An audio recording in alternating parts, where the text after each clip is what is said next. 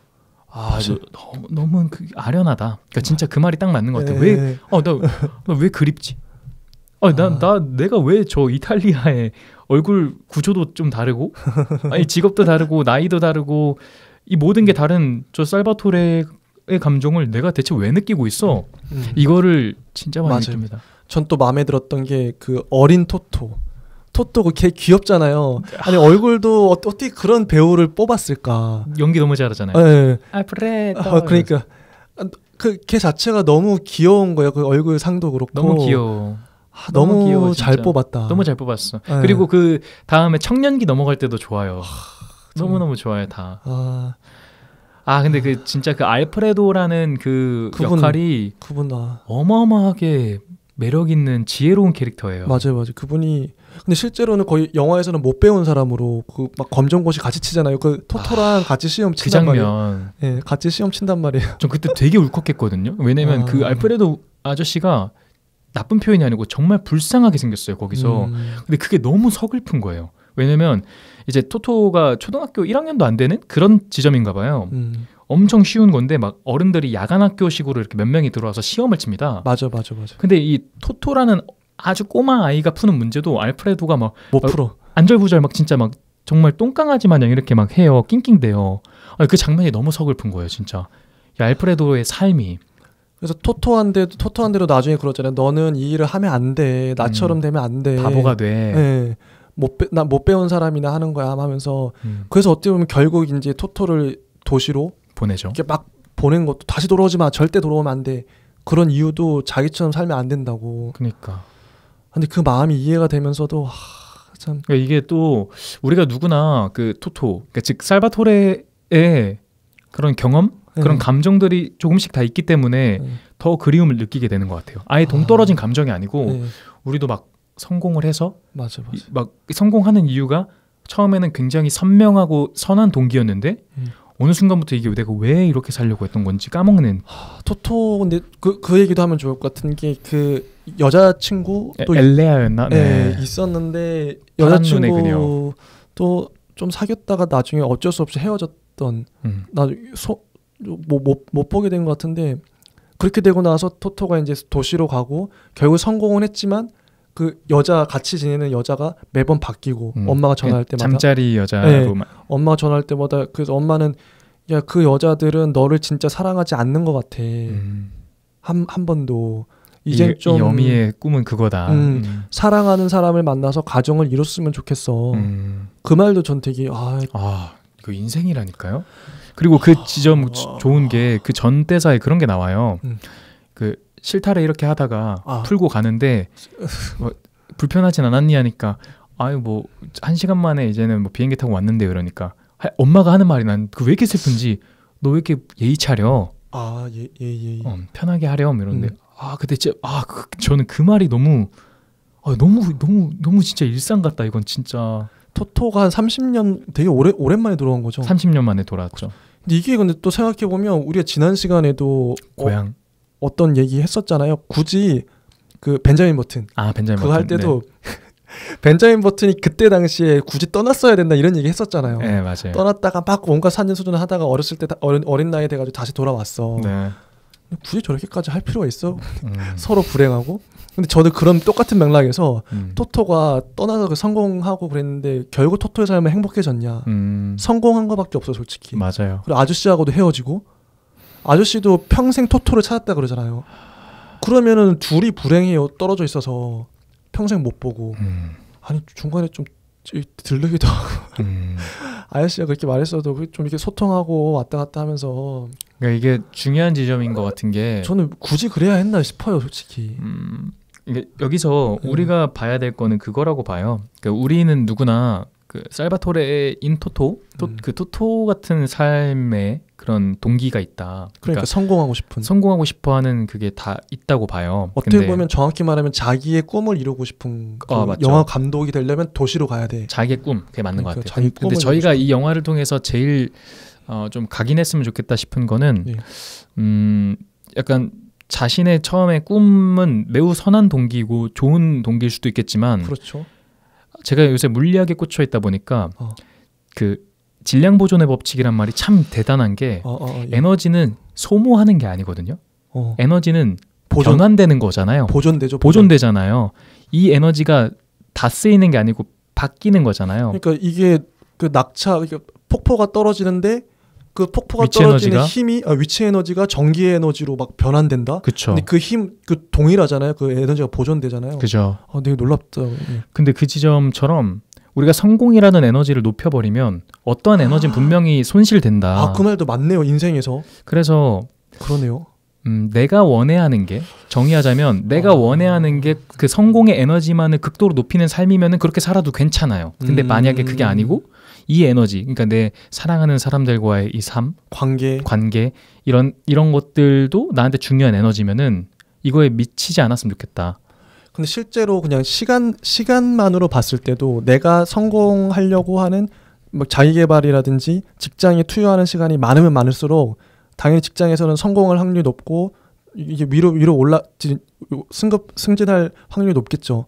근데 직장에 많은 시간을 쏟을수록 어떻게 보면 워커홀릭이 돼버리는데 관계는 무너지고 여가 시간 없고. 그러니까 가족들하고도 멀어지고 친구도 없어지고. 맞아요. 근데 그거랑 똑같은 건데 시간을. 맞아요. 근데 실제로 내가 사랑을 표현하는 게 어떤 사람이 사랑을 받고 있다는 걸 느끼는 게 내가 시간을 그 사람한테 얼마나 쓰느냐. 어린 왕자에서도 비슷한 내용이 나오죠. 네. 그래요? 그리고 내가 그 사람한테 돈을 얼마나 쓰느냐, 물질을 얼마나 쓰느냐.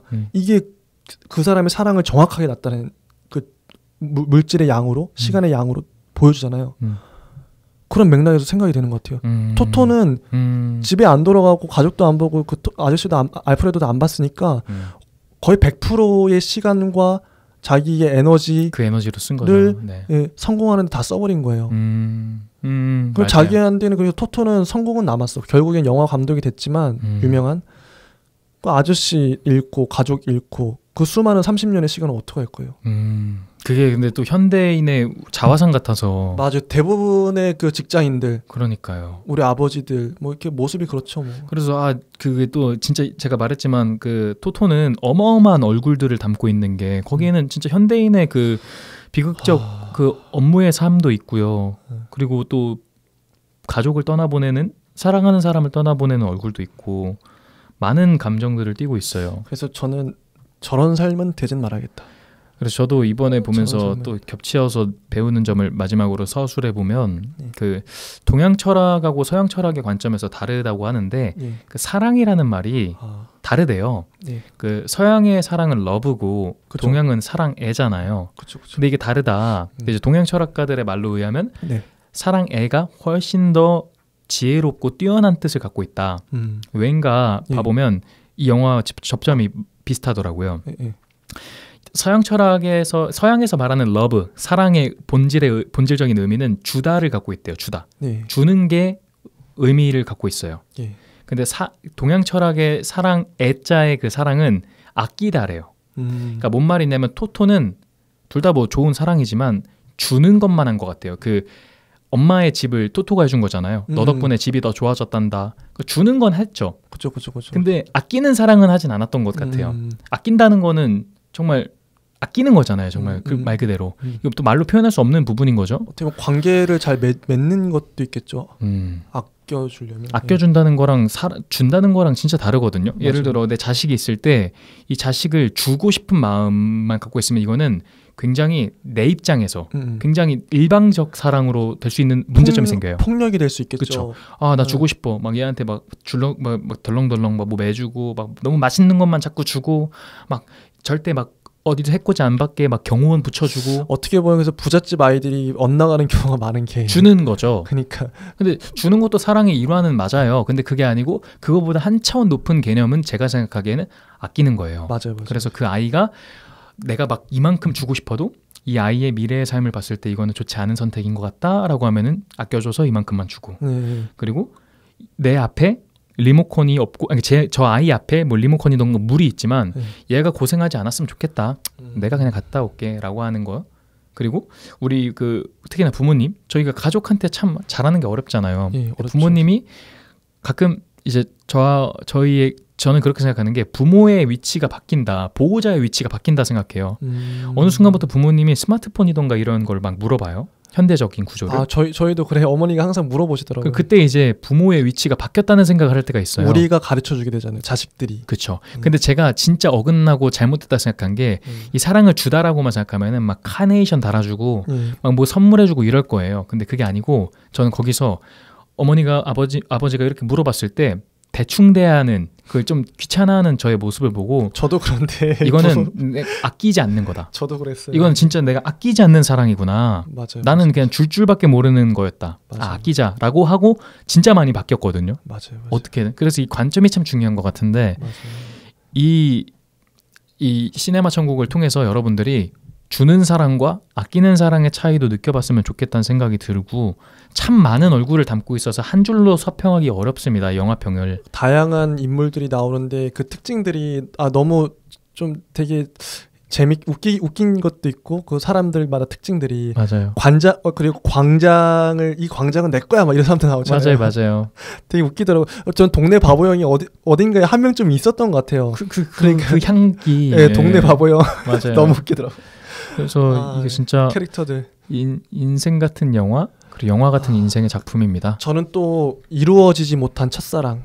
영화가 항상 다루는 주제 같아요. 벤자민 버튼도 그때도 이제 결국 사랑이 끝까지 못 가고 저는 이게 오히려 그래서 사랑이 더 아름답고 애절한 건가 싶기도 해요. 맞아요. 그냥 행복하게 살았습니다 가면은 이야기가 안 되잖아요. 좀 이루어지는 사랑을 좀 보고 싶다. 적어도 나는 어떤 누군가를 사랑하면 저는 그런 건 있어요. 아직까지 저런 사랑은 못 해봤구나.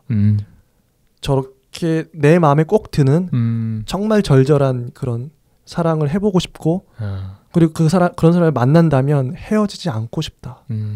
끝까지 죽을 때까지 함께하고 싶다. 이런 소망이 들더라고요. 진짜 공감합니다. 그죠. 그러니까 순수함을 잃어버렸을 때 모습과 순수함을 갖고 있었을 때 모습을 너무 잘 대조시켜서 보기 때문에 여러분들이 되게 건방진 말이 될 수 있겠지만 삶의 깊이를 느끼시는 분들일수록 이 영화는 크게 다가올 거라고 생각하는 작품입니다.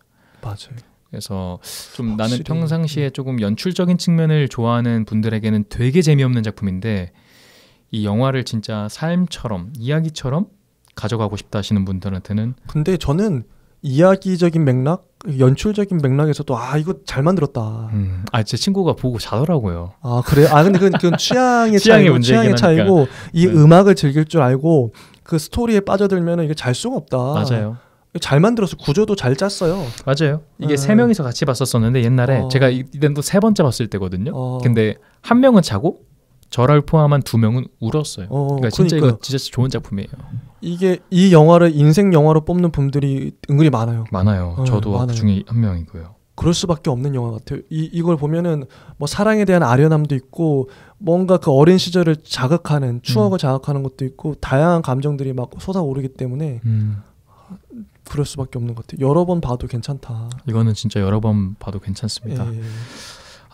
저희가 오늘 대단한 작품들 진짜 연달아서 이렇게 계속 이야기를 했습니다. 이게 근데 또 재밌는 게 아까 제가 봤던 그 히치콕 감독님 영화는 기술적으로 그러니까 뭔가 좀 스토리적으로 어떻게 보면 이분은 철학적으로 철학 같은 영화, 수학 같은 영화, 공식 같은 영화를 잘 만든 분 같아요. 근데 엔리오 모리코네와 같이 작업한 시네마 천국 같은 경우에는 뭐랄까 이거는 감성을 자극하는 어떻게 보면 아련하다 그랬잖아요. 그렇죠. 네. 그래서 이거는 완전 다른 영역인 거예요. 히치콕 감독의 영화와 이건 완전히 다른 분야인 거예요. 감성, 그죠? 이거는 히치콕 감독님의 영화는 이성적인 것들, 뭔가 머리 쓰고 이런 계산적인 그런 것들에 좀 뛰어난 분들이 좋아하실 것 같고 반면에 이 시네마 천국 감성을 건드리는 게 있으니까 그런 걸 또 좋아하는 분들이 있잖아요. 저는 진짜 서양이. 좋아하거든요. 네. 그래서 완전 다른 것 같아요. 서양이 극과 극인 것 같아요. 진짜 다릅니다. 네. 어떤 작품을 선택하든 많은 분들이 좀 깊게 보는 분들이 입 모아서 괜찮다고 하는 거는 어느 정도의 이유는 있기 때문에 맞아요. 이게 재밌는 게 저는 그래서 아까도 말했지만 히치콕 감독님 영화는 공부하는 입장에서 공부하는 심정으로 계속 보고 싶다 이런 거고 이 시네마 천국은 뭐랄까 내가 좀 삶에 그냥 감정에 적고 싶다 아니면 다시 추억을 회상하고 싶다 그럴 때 좀 꺼내보고 싶은 작품 다르죠 완전히 완전 다르죠. 결이 달라요. 맞아요. 근데 정말로 명작이니까 한 번쯤은 꼭 봤으면 좋겠습니다. 맞습니다. 너무 저희가 말로 표현하기 되게 어려운 작품들이에요. 네. 저희가 오늘 참 긴 시간 동안 명작들을 이렇게 다 같이 훑었습니다. 네. 앞으로도 어떤 작품들로 이렇게 도마 위에 올려서 요리할지 모르겠지만 여러분들한테 최대한 좀 떳떳하게 이야기할 수 있을 정도로 열심히 좀 공부해서 좀 내공을 쌓아서 계속 이야기 나눠보도록 하겠습니다. 네, 좋습니다. 오늘 여기까지 마무리하도록 할까요? 예, 좋습니다. 예. 네, 좋습니다. 오늘 긴 시간 동안 너무 고생 많으셨고요. 네. 저희 다음 주에 다시 인사드리도록 하겠습니다. 듣다 보면 내공이 쌓이는 방송 두시각 철학의 돌풀 윤이었습니다. 감사합니다. 네, 감사합니다.